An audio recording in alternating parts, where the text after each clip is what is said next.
Fellas, I'm going to invoke a subject that I love talking about, Okay. and that is Connecticut women's basketball putting a foot in everybody's ass. That they Oh dear played. Lord, did they ever do surprising. that? Not surprising. No, it's not surprising, but it was fun to watch. That's true. That It team was fun. dialed up this year. Hey, it was fun to watch. And it wasn't just Paige Beckers either. Mhm. Sarah No. Strong, who's going to be fabulous coming back next year. AZ Fudd, Jana L. Alfie. After they, and Gino said it yesterday, Gino Auriemma, the 40-year head coach at UConn, said, we lost a scrimmage. I didn't think we'd make the tournament. Well, Gino, you couldn't have been more wrong. Mm-hmm. And how? And then, of course, the Nike commercial that came out after they won the championship was just chef's kiss. And a chef's kiss to Paige Beckers. I'm gonna watch it again because man, that was amazing. It was. You know what? I might have to grab it. What do y'all think? I might have to grab it and play it. Yes. If I get a chance, if we don't do it today, we'll do it tomorrow. Okay. But man, 6 games for UConn in the tournament. Wait a minute. This all started with their Big East season, which they rolled through at 18-0. They were 18-0 in the Big East season. Undefeated. Yep. They beat the hell out of everybody in the Big East tournament by double digits. And then they rolled through the tournament. They rolled through the NCAA tournament. I'm going to take a look at their schedule because they finished the year, if my knowledge is correct, 36-3. Oh my God. 36-3. And playmaker, I knew about UConn. Boss. Look. 37 and 3. 37. Okay, because 37 was the national championship. Hey, listen, Playmaker was right about UConn. And I knew about UConn going into the tournament because when we did our picks for the tournament, in which mine got blown sideways early,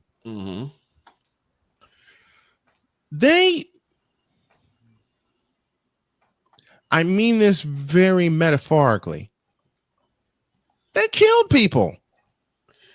I'm looking at it right now.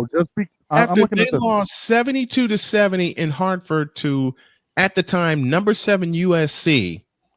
Mm-hmm. And they hadn't played. They had played one Big East game to that juncture, and they destroyed Georgetown. Mm-hmm. Matter of fact, let's go through it. They lost to Notre Dame in South Bend at 78-69. Mm-hmm. They lost to USC, and then they were blowing people. They blew out Providence by 26, beat Marquette by 32, Villanova by 31. They beat Xavier. Listen to this score. They beat Xavier 81-27. They blasted Georgetown again. They blew out St. John's, and all of these are by at least 20 points, folks. They creamed Villanova 100-57. Oh my God. Their closest game was against Creighton, where they only won by 11. And I say only 11. They won 72-61. They lost at Tennessee. That was their final loss of the year, 80-76. And then they came back and won that game. But the game I want to point out is February 16th, the game that we had here on the network, where they went to, at the time, number 4 South Carolina. And I had people telling me that South Carolina was going to keep it close. And they also said they wouldn't be surprised if South Carolina pulls out the victory. I said no. They didn't. And they were like, why? I said UConn's going to cream South Carolina. 87-58. Yep. That game sent the Huskies on their way to the national championship. And let's not downgrade anything else here by the teams they faced in the tournament, but outside of one game, UConn scored 80 or more points, and that one game was against USC, where they still ended up winning 78-64. 78-64. The Big East Women's Tournament, where they drew a double bye. They beat St. John's by 31. They beat Villanova by 28. And they beat Creighton by 20. Oh, and by the way, all those games were in the state of Connecticut, Mohegan Sun Arena. Okay. And then came the NCAA tournament. Then came the NCAA tournament, where they Arkansas State, and they hosted the first two rounds at Gamble Pavilion. All right. It slapped Arkansas State. They blitzed Arkansas State. Matter of fact, I think the first score was like 34-5 after the first quarter. And I woke up late that day because I had planned to do it. Yep, 34-5. I planned to do that game. And they absolutely jack slapped them. And my wife said, "Aren't you supposed to be doing a game?" And I was late. I peeked at the score just to see what was going on and how fast I can get here in studio and do some prep and get on air. I looked at that first quarter score and I said, "Baby, I have no reason to do that game." She turned before she walked out the door to the bedroom. She froze, turned around and said, "What? You're turning down a women's basketball game? Why?" I said, "I have a very good reason." You know what the score was at the end of the first quarter? She said, "What's that?" I said, 34-5. She goes, "Oh shit." Game over. Yeah. Then that's hung GG, gentlemen. That's GG's. They hung 91 on South Dakota State, beat them by 34. Oklahoma had Connecticut down at the half by, I want to say 4. The third quarter, Connecticut said enough playing around. Yeah, it was 4 at the half for Oklahoma. They were down 4 at the half, 36-32. And these were the regionals in Spokane, Washington. And UConn said, "Okay, enough of that." Oh, by the way, Paige Beckers, that game, 40 points. Jeez. 40 points. And me and Mike Drop Moran were talking because remember, I think Mike Drop Moran picked UCLA to win it all. Mm-hmm. And I think so, yeah. She picked UCLA. And I said, they better be beware. They better beware of Connecticut. She says, "Why is that?" If they run into Connecticut, Connecticut's going to wallop them. Beat USC by 14, 78-64. And quite honestly, that game wasn't even close. I know they were trying to do it for Juju Watkins. All right. Blessings to Juju Watkins. I hope you come back better next year. I really hope so, because it was so devastating when they lost Watkins for the remainder of the year.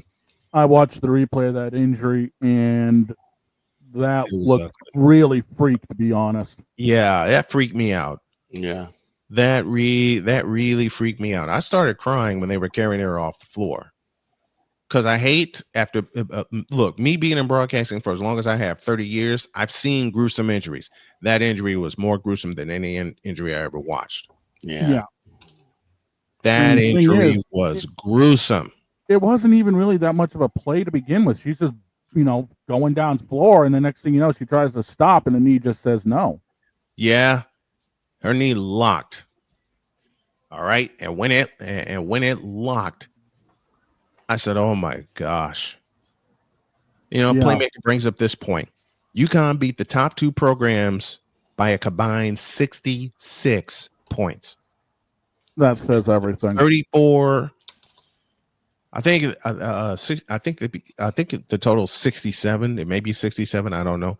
But look, UConn did something that only a handful Arizona in 1997 on the men's side was able to do.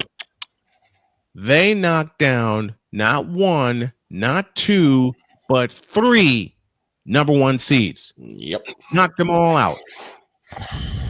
3 number one seeds went down at the hands of UConn, USC, UCLA, and South Carolina. All 3 of them were number one seeds. UConn was the only 2 seed that got to the Final Four, and they pushed the plunger and blew them all to smithereens. Yep.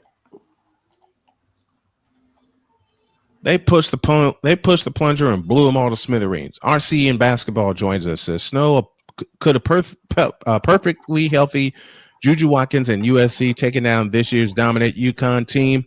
Hell no. Not the way you. And here's the way UConn won. Here's the way UConn would have.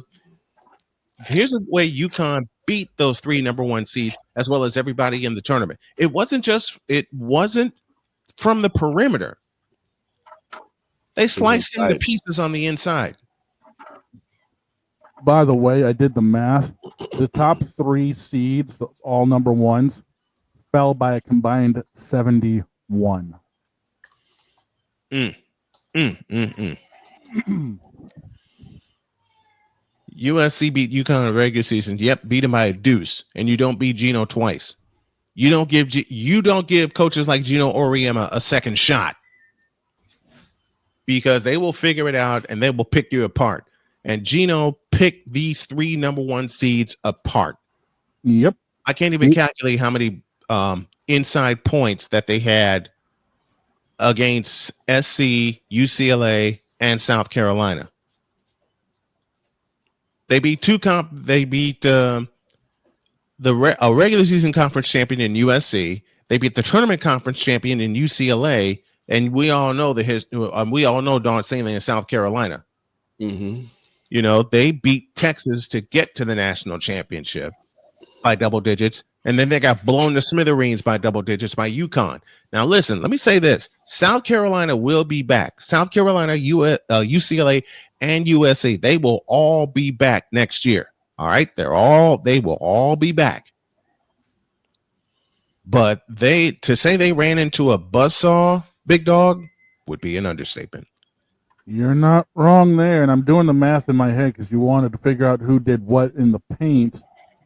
It was a combined 16 points difference in the paint in favor of UConn in those 3 games. Wow.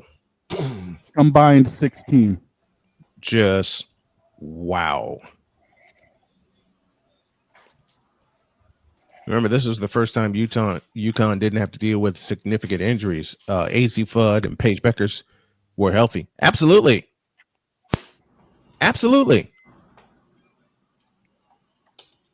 And look at some of the folks that'll be back. KK Arnold, sophomore, she'll be back. Kaiten Samuel, sophomore, she'll be back. Ashlyn Shade, sophomore, she'll be back. The fabulous freshman Sarah Strong, who had 26 points and 17 rebounds yesterday. Listen to those numbers again by a freshman. 26 points and 17 rebounds. She's coming back at 6'2". Morgan Shelley, 6'2" freshman. She'll be back. Ice Brady, 6'3", redshirt sophomore. She'll be back. Aubrey Griffin's graduating.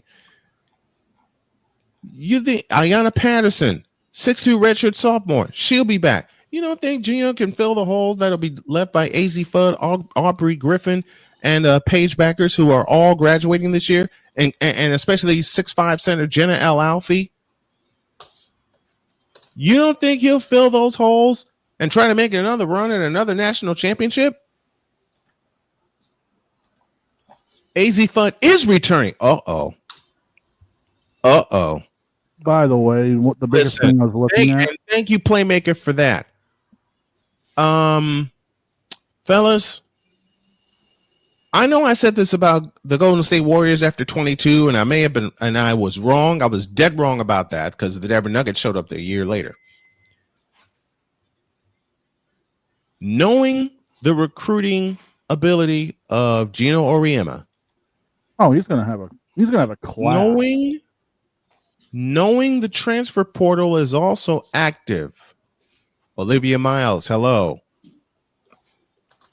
This might be not just this one. Next couple of years. This might be 2 or 3. Now, there's a lot of factors that come into play. Yes, replacing Paige Beckers is one of them. But dadgummit. I mean, this roster here, they only have to plug maybe 2 holes, get some more height on their side. Well, Allie Zybel, 6 feet tall. Sarah Strong, 6'2". Morgan Shelley, 6'2". Ice Brady, 6'3". What else? Ayanna Patterson, 6'2". Carolyn Ducharme, 6'2". A couple centers and a guard, and that's that. Pretty much. Morgan Shelley is going to be a monster for them. Yep. Morgan Shelley is going to be a monster for them. Sarah Strong is going to be absolutely ridiculous. After what she did as a freshman in this tournament,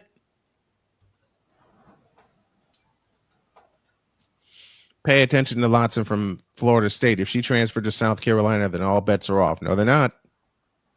No, they're not. Why?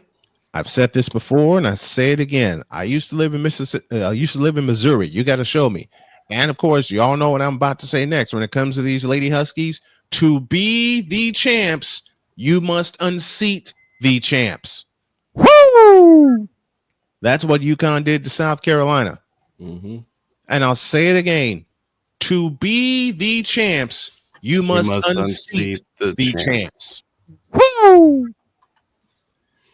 Congratulations, Gito Auriemma, on his 12th national